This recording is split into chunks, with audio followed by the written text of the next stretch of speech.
பாளையங்கோட்டாய் Tirunelveli today. அருள்மிகு ராஜகோபால் சுவாமி திருக்கோயில் திருநெல்வேலி பாளையங்கோட்டை மாவட்டத்தில் வேதநாராயண பெருமாள் கோபாலசுவாமி திருக்கோயில் அமைந்துள்ளது. மூலவராக வேதநாராயண பெருமாள் கோபாலசுவாமியாக ஸ்ரீதேவி பூதேவியருடன் அருள் புரிகின்றார். பங்குனி மாதத்தில் பிரம்மோற்சவமும் புரட்டாசி சனிக்கிழமைகளில் கருட சேவையும் வைகுண்ட ஏகாதசியும் மிகப்பெரிய திருவிழாவாக இங்கு கொண்டாடப்படுகின்றது. அதிகாலை 6 மணி முதல் 11 மணி வரையிலும் மாலை 4 மணி முதல் இரவு 8 மணி வரையிலும் நடை திறந்திருக்கும். மதுரா கிருஷ்ணர் கோவிலின் வடிவமைப்பும் தமிழக சிற்பக்கலை வடிவமைப்பும் இணைத்து இந்த கோவில் கட்டப்பட்டுள்ளது. செண்பக விநாயகர் சன்னதி, பரமபதநாதர், ஆஞ்சநேயர் சன்னதி, 12 ஆழ்வார்கள் மற்றும் தசாவதார காட்சி சன்னதிகள் என அனைத்து தெய்வங்களும் குடிகொண்டுள்ள இடமாக திகழ்கின்றது. குழந்தை பாக்கியம், திருமண தடை, அறிவாற்றல் பெற என அனைத்து விதமான பிரார்த்தனைகளும் நிறைவேறி பக்தர்கள் நேர்த்திக்கடனாக பெருமாளுக்கு திருமஞ்சனம் சாற்றி வழிபடுகின்றனர்.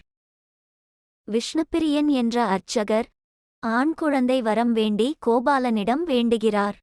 ஆனால் அவரது மனைவிக்கு பெண் குழந்தை பிறக்கின்றது. இதனால் கோபமடைந்த அர்ச்சகர் ஆராதனை தட்டை சுவாமியின் மீது வீச சுவாமியின் மூக்கில் சிறிய காயம் ஏற்பட்டது. மீண்டும் வீட்டிற்கு வந்து பார்த்தபோது பெருமாளின் திருவிளையாடலால் பிறந்த பெண் குழந்தையை ஆண் குழந்தையாக மாறியது கண்டு அதிசயித்தார். அதனால் இக்கோவிலில் உள்ள சுவாமி பெண்ணை ஆணாக்கிய அழகிய மன்னார் என்ற பெயரில் அழைக்கப்படுகின்றார்.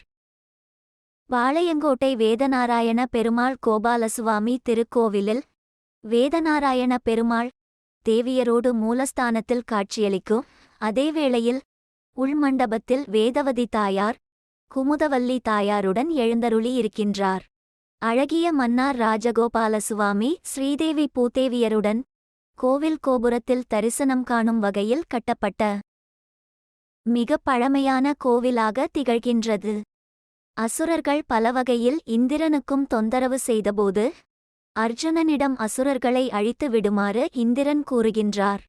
அர்ஜுனனும் பாசுபத அஸ்திரத்தை எய்து அசுரனை கொன்றுவிடுகின்றான். அவனுடைய வீரச் செயலைக் கண்டு இந்திரன் மகிழ்ந்து தினமும் தான் வணங்கி வந்த கோபாலசுவாமி சிலையை அர்ஜுனனுக்கு அளிக்கின்றான். கண்ணனோ அர்ஜுனனின் கனவில் வந்து அந்த சிலையை கங்கை நதியில் விடுமாறு கூற அதன்படி அர்ஜுனன் செய்கின்றார்.